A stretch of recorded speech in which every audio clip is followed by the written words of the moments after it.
과학과 전쟁, 어떻게 보면 불가분의 관계라고 할 수가 있습니다. 전쟁 시의 위력을 높이기 위해서 과학이 쓰이기도 하고 또 전쟁 과정에서 생각지도 못했던 과학의 발전이 일어나기도 하죠. 네, 과학 잡담 토크쇼 괴짜과학. 오늘은 전쟁과 과학에 대해서 과학과 사람들의 원종우 대표와 함께 이야기 나눠보겠습니다. 안녕하세요. 안녕하세요. 네, 과학과 전쟁, 이 둘의 관계는 어떻게 보면 될까요? 애증관계라고 전 얘기를 하고 싶은데요. 애증관계. 네, 전쟁을 이기기 위해서는 과학기술이 꼭 필요하죠. 하지만 대부분의 과학기술자는 전쟁을 안 좋아합니다. 그럼에도 불구하고 정부의 과학기술 투자가 군대에 전쟁 관련으로 이루어지는 경우가 아직도 많고 그래서 첨단 과학이 전쟁의 용병이다. 이런 말까지도 쓰이고 있는 상황이죠. 그러니까 역설적으로 이제 과학이 양날의 검이라고 할 수 있습니다. 과학과 전쟁의 이 함수관계에서 보듯이 과학은 사람을 행복하게 만들 수도 있지만 매우 불행하게 만들 수도 있는 그런 것이죠. 어떻게 보면 이제 과학기술 자체는 가치 중립적인데 네네. 이걸 어떤 방향으로 쓰냐에 따라서 달린 그렇습니다. 문제인 것 같기도 하고 또 연구자 입장에서도 사실은 이런 것들을 만들면 이런 성과를 낼 수 있다. 근데 이걸 눈으로 보고 싶어하는 마음도 조금은 있을 것 같아요. 그럴 수도 있죠. 예. 뭐 사람마다 다를 것 같은데요. 예. 그렇다고 전쟁 무기를 만들어내는 것 자체에 몰두하는 과학자는 아마 그리 많지는 않을 것 같다는 그렇겠죠. 생각이 들어요. 연구자인 동시에 전쟁 기술자로 활약했던 그런 과학자들도 좀 있을 것 같긴 해요. 네, 뭐 역사적으로 동서고금 어디에나 찾아볼 수 있는데 예. 전쟁은 늘 더 나은 무기와 장비를 요구를 하고 과학기술은 굉장한 힘이 되었죠. 우리나라의 사례로는 고려 말 조선 초의 최무선이라고 예. 교과서에서 다 배우셨을 텐데요. 화포 기술자로 굉장히 유명했던 분이 계시고요.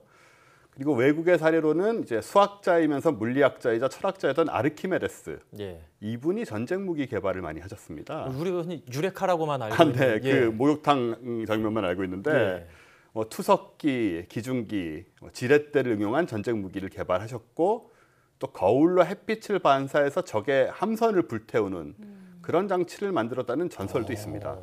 작동했는지는 확실하지 않고요. 예. 그렇군요. 그 다음에는 맨해튼 프로젝트라고 그 2차 대전 때 원자폭탄을 만들던 그 제작에 참여했던 물리학자들이 있죠. 예. 그 중에는 아주 유명한 아인슈타인도 있었고 오펜하이머 이런 분들은 나중에 핵폭탄이 터진 이후에는 굉장히 충격을 많이 받았고 또 죄책감에 시달렸다고 해요. 그렇군요. 그럼 이제 선의의 과학기술 선의로 만들었지만 네. 잘못 이용되거나 아니면 좀 무기로 사용이 돼서 피해를 입었던 그런 사례들도 좀 궁금하거든요. 어떤 것들이 있을까요? 네, 처음에는 무기를 전혀 생각하지 않았던 경우들이 많이 있죠. 예. 대표적인 경우가 다이너마이트를 개발한 노벨, 예. 그 노벨상을 제정한 그 노벨인데요. 원래는 안전한 포격을 만들려고 했던 겁니다. 안전한 폭약이요. 그 전에는 이제 폭탄이 액체였기 때문에 굉장히 위험했거든요. 그랬는데 이것이 전쟁 무기로 쓰이면서 노벨은 죽음의 상인이란 별명을 얻고 사람을 더 빨리 죽이는 방법으로 부자가 되었다는 비난을 받게 돼서 평생 괴로워했다고 합니다. 또 하나는 좀 뜻밖이지만 비행기가 있어요.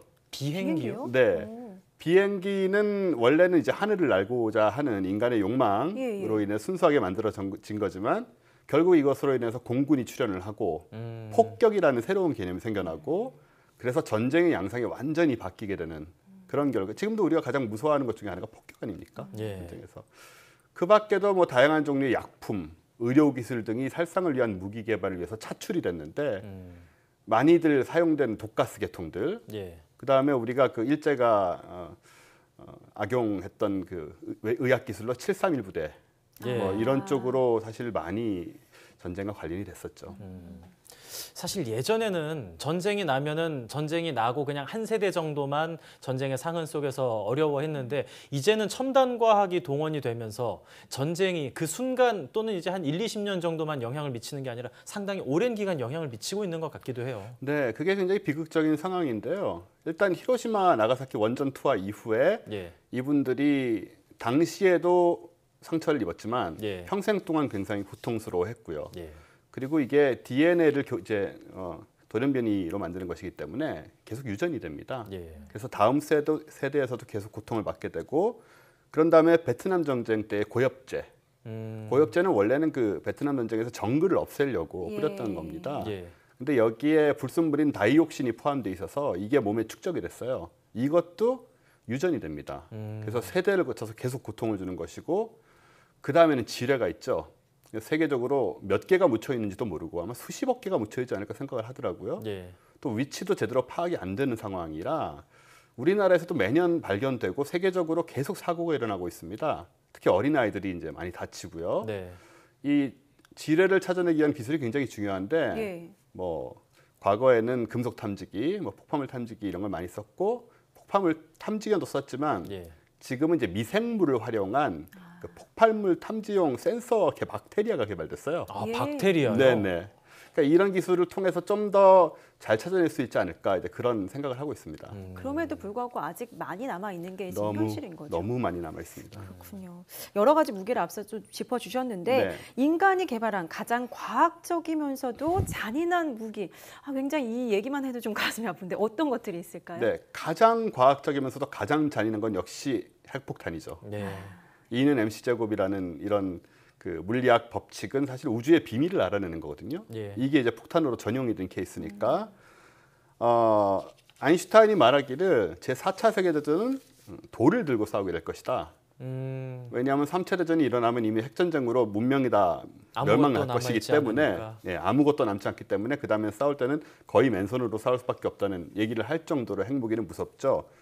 그 외에도 뭐 살인가스라고 이게 사람을 죽이는 살인가스가 아니고 예. 살인가스인데요. 살인, 예. 1995년인가요? 저 옴진리교 그 일본에서 테러 때문에 굉장히 유명해졌는데 이런 생화학 무기들도 아주 과학기술에 뛰어난 결과이기도 하지만 정말 위험한 결과를 낳죠. 예.